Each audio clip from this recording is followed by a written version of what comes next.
One of the themes you approached this week was the topic of Prana and Apana.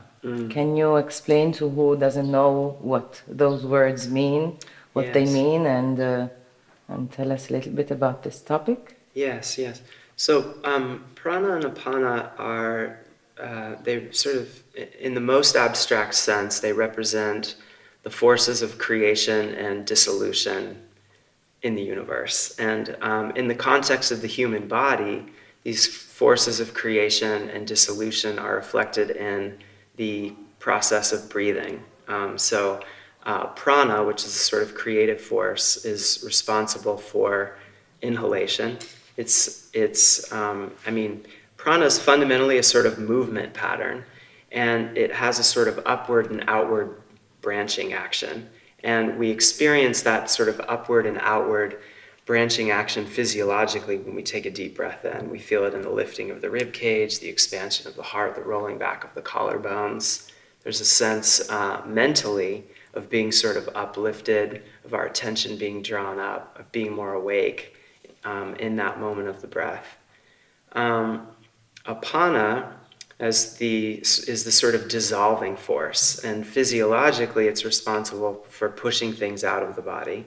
So it's responsible for exhalation in the context of breath, but it's also responsible for the peristaltic movement of the gut and for the contractions of the uterus in child labor. So it sort of has a downward, inward, contractive energy, and it squeezes things out.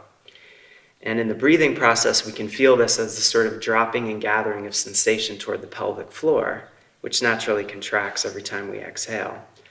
There's a sort of large piece of Hatha Yoga, which is fundamentally concerned with working with Prana and Apana, so working with breath in order to induce meditative states of mind, or more sort of receptive, vibrant states of mind.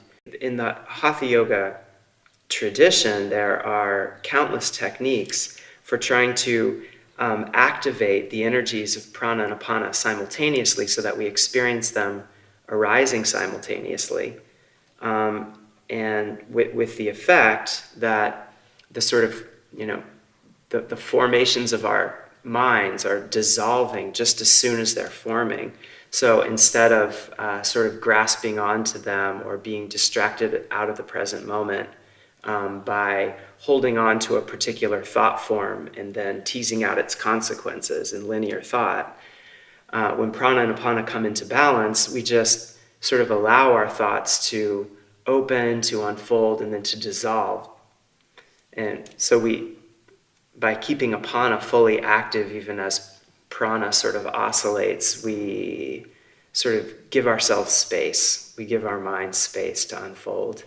And we just experience that unfolding from a sort of freer, more easeful state. And applying this topic to the asanas? Yeah, so there are a number of ways in which we work to balance Prana and Apana in the asana practice. The most obvious is just in the outward forms, in the way that we move. So the Ashtanga practice is all built around a movement pattern called Surya Namaskar A, the sun salutations. And the sun salutations are a sort of oscillation of pranic and apanic forms. So the pranic forms are the ones where we're sort of reaching up and out, and the apanic forms are the ones where we're coming down and squeezing in.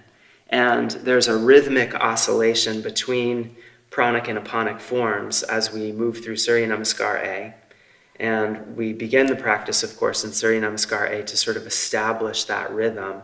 And then the whole practice sort of unfolds as if each individual posture were taking place within a unique instance of Surya Namaskar.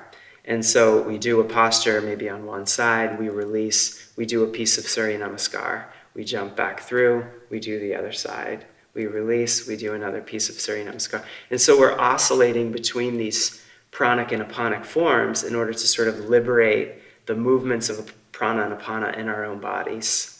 There are more subtle ways also of working with Prana and Apana, like in the context of the bandhas and internal mudras. But the bandhas, just to give an example, so I had said that the one of the seed points of apana is in the pelvic floor. The pelvic floor naturally contracts every time we exhale. So this is an important piece of the apana pattern.